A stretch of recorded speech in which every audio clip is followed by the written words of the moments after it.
Inicialmente, não sei se todos sabem, mas a APC, juntamente com o vereador César Maia, preparou um projeto de lei, o qual vai isentar o parkinsoniano de IPTU. Tem em algumas situações, né, o parkinsoniano que possui apenas um imóvel, que tem até 3 salários mínimos, e esse projeto de lei vai ser apresentado esse mês, agora de abril, e vai ser um grande sucesso a gente conseguindo aprovar esse projeto de lei, o qual a gente vai trabalhar bastante para isso. Acredito que vai beneficiar muitos que estão aqui hoje, né? Até se depois alguém quiser tirar alguma dúvida sobre isso, como é que vai ser esse procedimento, após o projeto de lei ser aprovado, eu explico um pouquinho. Esse projeto de lei que a APC está apresentando aqui no Rio de Janeiro, ele faz coro com outros projetos de leis que já foram apresentados pelo Brasil afora. A gente tem casos do município de Arcos, de Minas Gerais, de Itatiba, de São Paulo, e Bituruna, do Paraná. Esses 3 municípios já apresentaram esses projetos de lei e conseguiram esse benefício para o parkinsoniano. Infelizmente, aqui no Rio de Janeiro, nós vamos focar no Parkinson em si. Mas nesses outros municípios, é possível que até outros doentes de doenças graves tenham direito a esse benefício. Então, vamos ver se talvez a gente consiga mudar um pouquinho esse nosso projeto para beneficiar não só o parkinsoniano, mas beneficiar outros tipos de doença, outros portadores de outras doenças. A APC, através da direção da doutora Vilma, e através do corpo, né, que administra, nós conseguimos no ano passado algumas vitórias e eu acredito que alguns aqui participaram conosco desse processo. Através do promotor de justiça da tutela de medicamento, nós conseguimos que o Prolop e a Amantadina, que estava em falta na rede, voltasse a existir, né? Que estava virando até uma lenda esse medicamento. Não existia mais. Então, nós conseguimos, através de denúncia, né? A APC fez uma denúncia junto ao Ministério Público, o gabinete da deputada Marta Rocha fez uma outra denúncia, e eu, pessoalmente, fiz uma denúncia também, e nós conseguimos agendar uma reunião com o promotor, junto com o secretário de Saúde, e, de forma surpresa, apareceu um medicamento como se nunca tivesse faltado. Então, é aquilo, se os colegas que aqui estão presentes hoje estiverem passando por falta de medicamentos, não encontrar esses medicamentos na rede, não deixe de falar conosco, entrar em contato, porque tenho certeza que a gente pode ajudar nesse sentido de localizar, e não só para vocês, mas para todos esses medicamentos. Bem, voltando um pouquinho sobre a nossa palestra, eu convido a todos a entrarem no site da Vibrar com Parkinson e no site da APC. Em especial no site da Vibrar com Parkinson, porque lá tem uma coisa muito curiosa, e eu parabenizo até quem construiu o site da Vibrar nesse sentido, que é os direitos do parkinsoniano. Lá, quem acessar vai poder ter acesso ao rol de todos os direitos, os principais em si, né? Dentre eles, eu trouxe alguns aqui para falar, que vou elencar eles, né, e vou falar um pouquinho mais de outros. O tratamento e acompanhamento pelo SUS, como muitos sabem, o fornecimento de medicamento pelo SUS, a quitação de financiamento de casa própria, a liberação do FGTS, a liberação da previdência privada, o auxílio-doença. Esse auxílio-doença, muitos sabem aqui, a dificuldade de obter. Então, eu sempre falo, quando você tenta obter esse auxílio-doença e não consegue, tem que esgotar todas as vias administrativas antes de recorrer ao judiciário. Dessa forma, a gente mostra para o juiz que houve uma boa-fé do paciente em esgotar as vias administrativas antes de recorrer ao judiciário. Então, é muito importante esgotar as vias administrativas. Eu sei que pode parecer um pouco inócuo, sem resultado, mas é importante, porque se você recorrer ao judiciário sem esgotar as vias administrativas, pode ser que o judiciário exija que você volte, e aí você vai perder muito tempo nesse sentido. A aposentadoria por invalidez. Eu sei que tem muitos parkinsonianos aqui que não são inválidos, mas existe essa possibilidade de você requerer essa aposentadoria por invalidez. O STJ está entendendo que doenças graves e incuráveis, o paciente tem esse direito. mas, infelizmente, o INSS não está aderindo a esse posicionamento do STJ. Então, nessas situações, novamente, a gente tem que recorrer ao judiciário para fazer valer os nossos direitos. O direito ao emprego, a gente tem visto decisões recentes do Tribunal Regional do Trabalho em impedir, né, e exigir que o parkinsoniano regresse ao local que foi demitido, ao local que foi mandado embora, pela doença. O Parkinson ele não impede a pessoa de trabalhar, mas o empregador acredita que sim. E aí ele comete essa atrocidade contra o parkinsoniano em mandar ele embora. Se isso ocorrer em algum momento com vocês, por favor, procure a Associação de Parkinson, procure o Vibrar, procure qualquer associação da região ou até mesmo a Defensoria Pública, porque é um direito que vocês têm.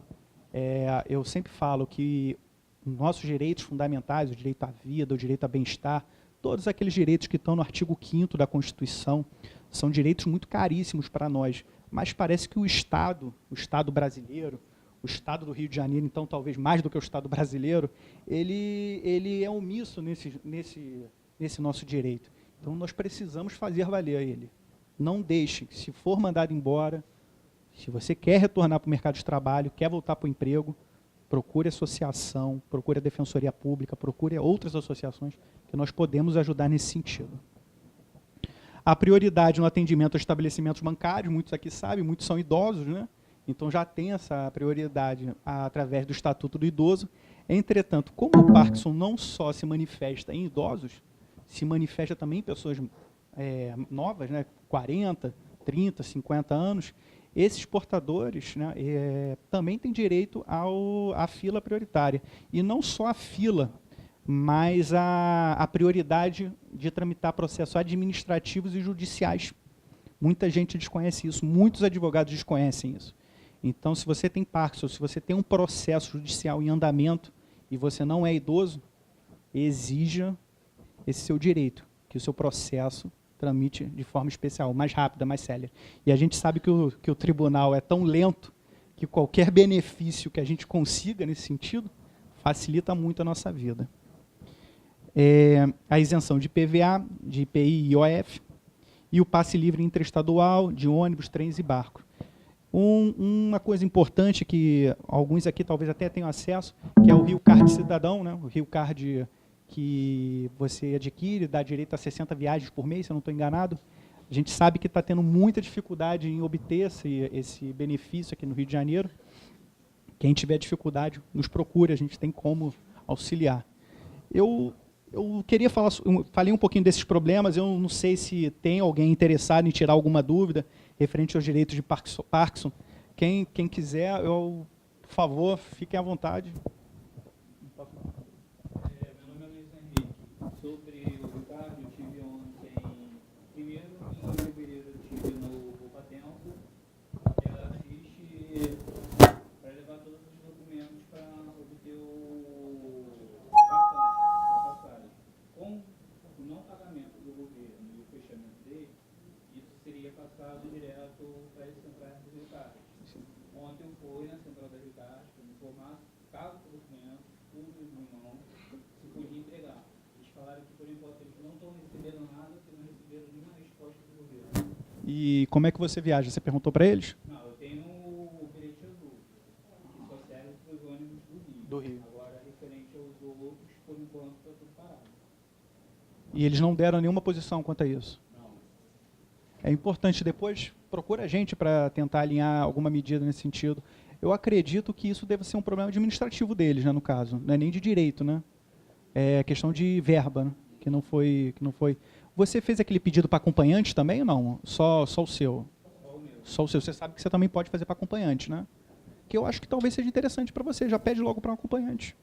Porque nunca se sabe, né? Pode vir alguém acompanhar você no processo. Eu fico muito triste com essa questão do Rio Card, sabe? Porque muitos parkinsonianos aqui sabem a dificuldade não só de locomoção, mas a dificuldade de quando você chega na farmácia popular e não tem o medicamento, você gastou o dinheiro da passagem para ir, para voltar sem surtir o efeito que você queria, que é levar o medicamento para casa.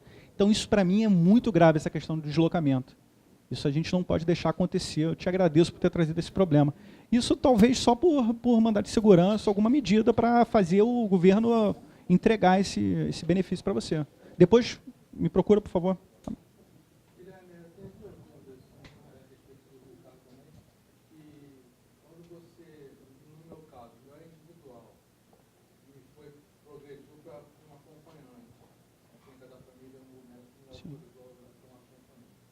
Só que eu tenho que cancelar o meu e pagar 28 e pouco para poder, como se fosse uma segunda via.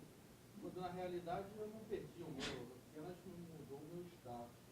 Eu questionei e eles falaram que isso aí é obrigatório. É essa dúvida que eu tenho. E outra dúvida que eu tenho também é a respeito dos 25% da concessão. Eu sei que está em litígio aí, mandaram suspender e tudo. Assim, quais os critérios que as pessoas precisam ou não precisam de um ajudante, de um cuidador?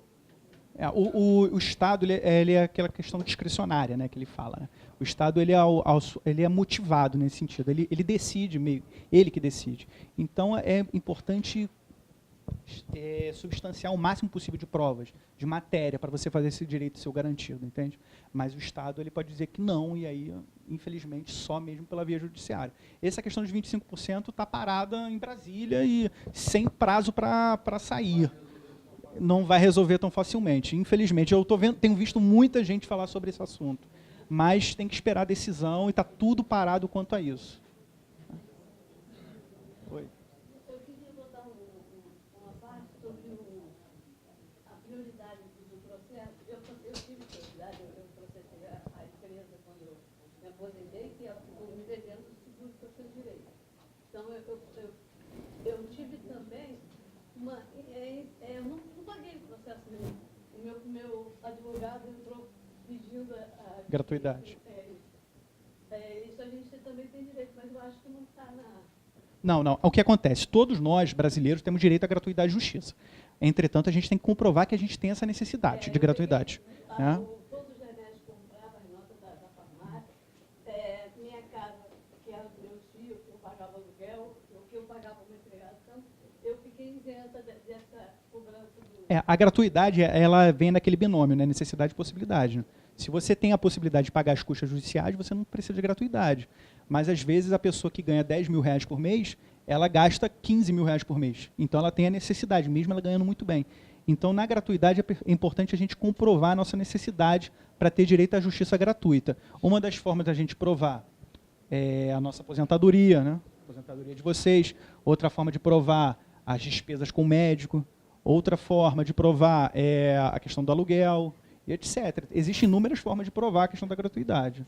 É importante fazer valer esse direito da justiça gratuita. Claro. Sobre a compra do carro novo, ele tem que ser câmbio automático? Tem aquelas situações que exigem. É o câmbio automático, você vai ter que ficar X tempo com o carro, né, sem poder vender para alguém, etc. Tem essas exigências. 40%? Chega a 40%, mas varia um pouquinho, né? 30%, 40%. É o Estado, é o governo que define. É imprescindível quem tem Parkinson, quem tem doença grave, comprar carro com esse benefício. Quem não faz isso, por favor, gente, vocês têm que fazer valer esse direito.